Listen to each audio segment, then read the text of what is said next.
Thanks for joining us for CBN News Today. I'm Heather Sells. The Jordanian government has retaliated for the brutal murder of one of its Air Force pilots. It tried to work out a hostage swap with the Islamic State, but after the horrific killing of the pilot, the Jordanians have now responded by executing 2 terrorists. Gary Lane has more. An ambulance transports the bodies of 2 al-Qaeda terrorists executed at this prison. The Jordanian government made good on its pledge to kill the terrorist captives if the Islamic State harmed Air Force pilot Maoz el-Qassasbeh. It took the action after a gruesome video appeared on the internet this week, showing the caged Jordanian pilot being burned to death by ISIS militants. The video is too graphic for us to show you, but it sparked outrage and protests throughout the Jordanian kingdom. And this response from President Obama as he met with Jordanian King Abdullah at the White House Tuesday. It's just one more indication of the viciousness and barbarity of this organization. ISIS militants captured Qassasbeh after his plane went down during an airstrike in Syria last December. The Jordanians had hoped to exchange the pilot in a swap offered by ISIS. The Islamic State wanted to win the release of this female terrorist. But before the exchange could be arranged, the Jordanians demanded one big condition. We want to see a proof of life. But when that gruesome video of the pilot's death by incineration appeared on the internet, the Jordanians knew it was too late for a hostage swap. In fact, his murder may have actually occurred a month ago, long before talks of an exchange started. The Jordanian pilot execution video came just days after ISIS released a video showing the beheading of a Japanese Christian journalist. At some point, this kind of act backfires on a group like ISIS. The Jordanian government had promised to retaliate by delivering a strong, earth-shaking, and decisive response to their pilot's murder. What isn't known at this time is if the execution of the 2 al-Qaeda terrorists is it, or a much greater response is yet to come. Gary Lane, CBN News. Both ISIS and Boko Haram in Nigeria have declared their own Islamic caliphates. ISIS was the first to announce it was establishing a caliphate last summer, but most of the world doesn't really understand what an Islamic caliphate is or why it's so important to Muslims. Here's CBN's Chris Mitchell from Jerusalem. When a terrorist leader boldly declared a new caliphate, it sent shockwaves throughout the Middle East. The so-called Islamic State became the first caliphate in nearly 100 years. When Abu al-Baghdadi made his announcement, other groups like al-Qaeda and the Muslim Brotherhood condemned it. Regardless of the internal competition, the caliphate would be a dream come true in the Islamic world. This dream holds together some kind of a feeling that under the caliphate there is going to be a wonderful Islamic world. There's going to be a unity of all the Muslims. There is going to be a world power that cannot be matched by anything. Islamic expert Professor Moshe Sharon says the caliphate began after the death of Muhammad. Immediately after the Prophet's death, somebody from the Islamic community had to lead the community. In Arabic, the word caliph is a substitute, somebody who takes the place of. A long line of these caliphs have ruled during Islam's 1400-year history. This huge empire which was created was called the Caliphate, which means this huge territory with huge Islamic community at the head of which there is somebody who substitutes. Basically, they say to substitute the Prophet, but it's not true. Basically, somebody who substitutes God himself. Because God is in heaven, somebody has got to look after the faithful on earth, and of course, he is the Caliph. On earth, the Caliph fights the non-Muslim world, called the House of War. It's a mistake to think that he is like the Pope of the Muslims. He is a political and military leader, that under him all the Islamic world is united, and of course the war and the fighting against the Christian world would be far easier. Today, the jihadist offensive in the Middle East stretches from Gaza to Iraq. It's all part of an offensive move by forces that may have different names: ISIS, Hamas, Islamic Jihad, Al-Aqsa Martyrs Brigade, what have you. But they're all on a mission, and that is to build a caliphate. Middle East expert Joel Rosenberg says for these Muslims, it's a religious war. To kill every Jew and Christian in their way, and to kill every Muslim that doesn't believe in a radical way that they believe. And this is a move. And why is it happening now? In part, it's happening because they believe that the time for the Caliphate has come. Sharon says Jerusalem is the prize and world domination their goal. The major aim of the Caliphate is to rule the world. And this can be done under the leadership of one caliph who he himself only can declare a holy war, a jihad. More than a decade after 9/11, the West is still coming to grips with Islam's holy war. Chris Mitchell, CBN News, Jerusalem. As Kurdish forces continue to fight Islamic State militants in Iraq, they are seeing some Westerners join their ranks. Among them, a recruit wearing a tactical vest with the words "Christ is Lord" scribbled on it. That is Jordan Matson, a former U.S. Army soldier. He says he feels a sense of duty to help the Kurdish since they stood by the American military during its decade-long operation in Iraq, and he's willing to die defending them. Matson and 3 other Americans and an Australian national all say they arranged to join Kurdish forces through Facebook. A group of Muslims in northern Texas has created what may be the first official Sharia law system in the U.S. The Sharia Tribunal in Irving, Texas, is trying to assure Americans they're not planning to follow the type of Sharia law practiced in Muslim countries. In those places, severe punishments are handed out for even small crimes. Women have very few rights, and blasphemy against Muhammad can result in a death sentence. In their mind, a misconception about what they see through the media, that Sharia means cut the heads, chop the heads, and cut the hands, and whatever. We are not in that. We are not here to invade White House, to invade Austin. The imam at the mosque and 3 other Muslim judges are planning to bypass the traditional courts of Texas to handle cases on their own. They'll deal with things like divorce and business disputes. Opponents of Sharia law caution that allowing Sharia courts to operate in the U.S. allows Islamic law to replace U.S. law. It may lead to the creation of Islamic enclaves within the U.S. and will undermine the established U.S. rights of some of the victims. In Taiwan, at least 19 are dead after a Trans-Asia flight turned on its side midair, clipped an elevated highway, and careened into a shallow river.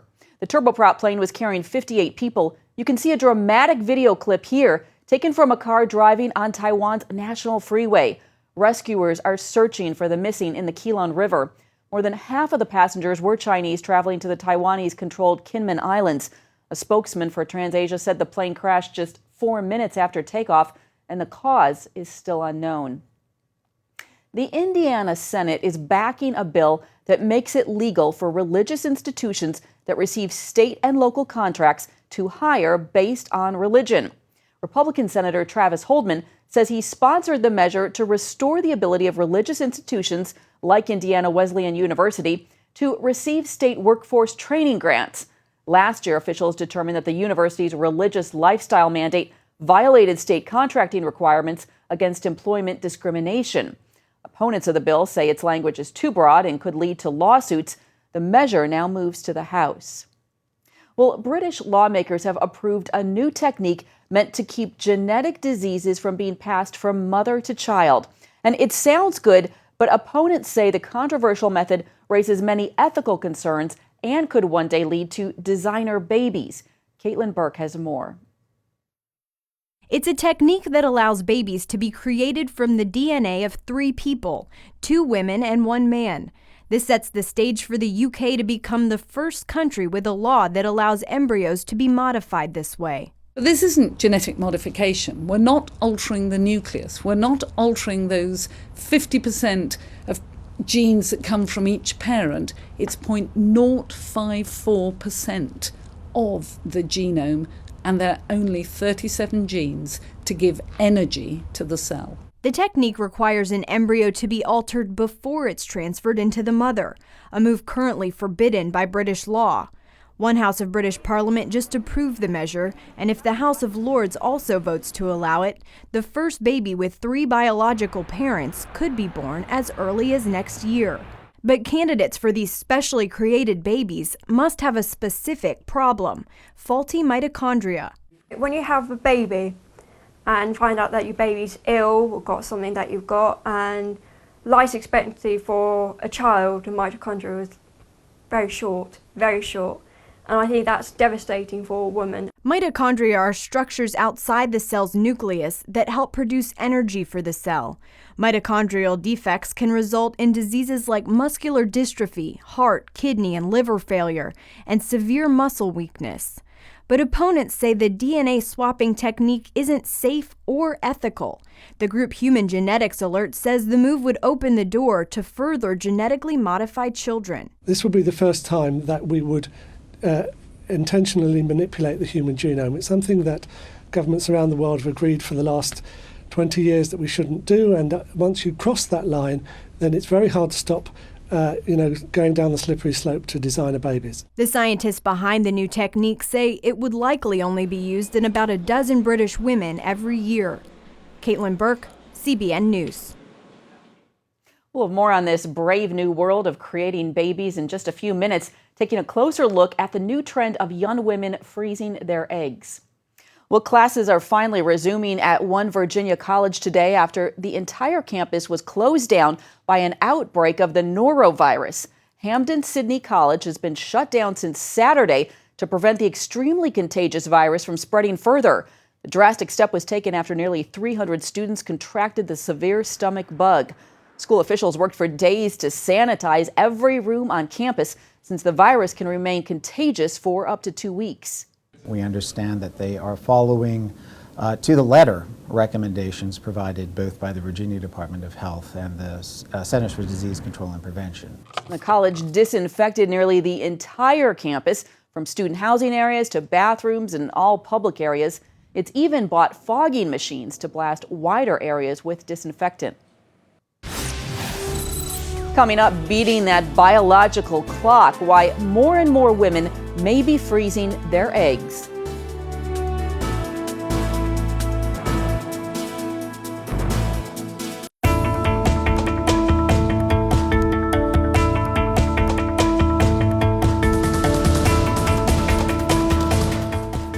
Women are waiting longer than ever to start a family, but if they wait too long, it can be difficult to get pregnant.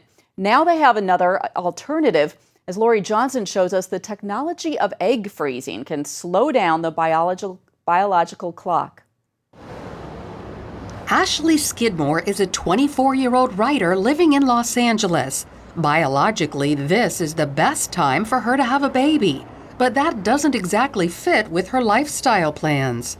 I definitely want to have kids someday. 10, 15 years, maybe. I mean, I've got a career to take care of first, before I can take care of a human being. She's not alone. The number of women waiting to start a family until after age 35 is up 150% since the 1970s. A demanding career isn't the only reason women put off trying to get pregnant. The main reason is they just haven't found Mr. Right. Sadly, when many of these women are ready, their eggs are no longer viable. Dr. Jeffrey Steinberg is a fertility specialist. Women are most fertile from basically the time they get their first period up until about the early 30s. There's a definite decline in the fertility rates at age 35, and there's a drastic fall off the cliff at age 40. Not only is it more difficult to conceive as a woman ages, the baby's health can also be affected. The good news is a woman can now beat the biological clock by freezing her young, healthy eggs. It's a simple procedure. There's no incisions, there's no cuts. It's all done with ultrasound guidance. Takes about 30 to 45 minutes, does not hurt, and the woman is back to her normal activities the next day. Her eggs are stored in liquid nitrogen until she's ready to use them. We've become very, very good at accurately predicting that the eggs will make it through the freeze and the thaw process and even on to a baby. This practice has led to the births of an estimated 2,000 babies. Before we do these procedures, we do some basic blood work on women that give us very important clues that the eggs are in good shape. Unfortunately, some of them are not in good shape because the woman waited too long to try to freeze them. But the problem is, in the late 30s, they haven't gotten near the chance that they have in the early 20s. So it's a terrible dilemma for us. We wish they would have come in sooner. Elizabeth Higgins Clark got the message. I'm so glad I did it. The Hollywood actress froze her eggs in her 20s. I started realizing that I knew I wanted to have children. I've always wanted to have children, but I knew that I wasn't close to being ready to have children. She says her decision relieved the anxiety that's so common among women her age. There's something about it that makes me feel like I'll never have to make a decision out of fear, and that's the best part of it. The price of egg freezing runs between $9,000 and $15,000. Since most 20-somethings don't have access to that kind of money, fertility clinics typically offer financing, with monthly installments about the same as a car payment. Some companies like Apple and Facebook offer insurance plans that cover egg freezing. So for women hoping to get pregnant later in life, freezing their eggs early on could improve their chance at motherhood. Lori Johnson, CBN News. Up next, fighting back against the tidal wave of pornography. See one church's mission to help 1 million men find freedom. In many ways, pornography has become an epidemic in America. That's why one Florida church has made it a major part of its ministry to battle porn addiction. CBN's Paul Strand talked with senior pastor Jay Dennis about what his church is doing to help people stay porn-free. Pastor, what made you decide to come up with this, what you call hardcore battle plan? The men in our church, Paul, began coming to me, many of them saying I'm struggling with this issue. But we heard wives as well coming to our staff members saying my husband has a problem, my son has a problem. So I began to look for resources in order to address this with our men. And there are some great resources available, but I felt like I needed to craft something from the heart of a senior pastor. So therefore began putting these resources together just to teach our men. I took 6 weeks to teach them and challenge them to make a pornography-free commitment. And I'm happy to say that we have over 2,000 men just in our church who have made that commitment. I think the major myth out there among Christian men is that they're all alone. This is they're like some sort of abomination all on their own. That's not true, is it? Like, how many men are we talking about in the church that have this problem? Here's what I believe. I believe that 80% of men in churches are struggling at some level with viewing pornography. Interestingly enough, Lifeway Christian Resources did a survey of 1,000 pastors. 62% of those pastors said they believe 10% or less of the men in their churches are struggling. So you see the disconnect there. It's more like, I believe, 80%, and so many men are suffering in silence and shame and in guilt, feeling they're the only ones dealing with that, where there are many of their brothers who are battling this, and increasingly Christian women battling this as well. And now another myth is I think people feel that this is something they can't get out of. And is that a myth? Can anybody be free of pornography? Absolutely, and I love that, and that's why we are focusing only on believers, only inside the church with this, because we have the power of the Holy Spirit. We have a resurrected Savior living within us. There is a way out, and for those who are listening today, I want them to understand if they are battling this, they can get free. Now, it's more than just signing a card. It's more than just saying, I'm not going to do it anymore. It involves accountability. It involves software. It involves spiritual disciplines. You have to take ownership of this issue, but to be sure, you can break free from this.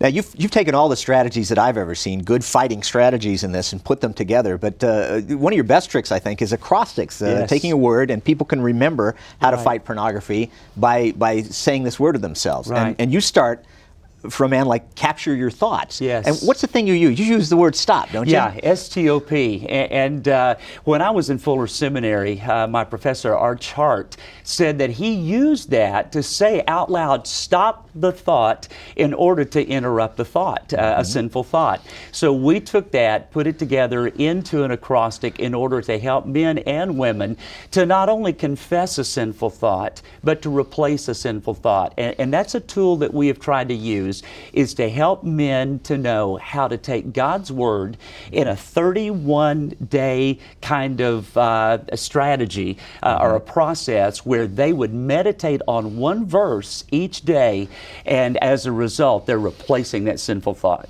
Now, what website can guys go to if they want to learn how to fight themselves? Yes. What's your website? It's join1millionmen.org, and that is the number one. All right, great. We've been talking to Pastor Jay Dennis, who has our hardcore battle plan, how every man in the church can be free from pornography.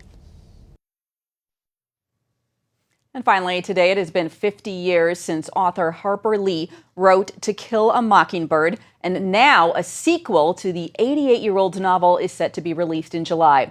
It's titled Go Set a Watchman. Lee says she wrote the book in the mid-50s and is, quote, humbled and amazed that it will be published after all of these years. She lives in an assisted living center in her hometown of Monroeville, Alabama.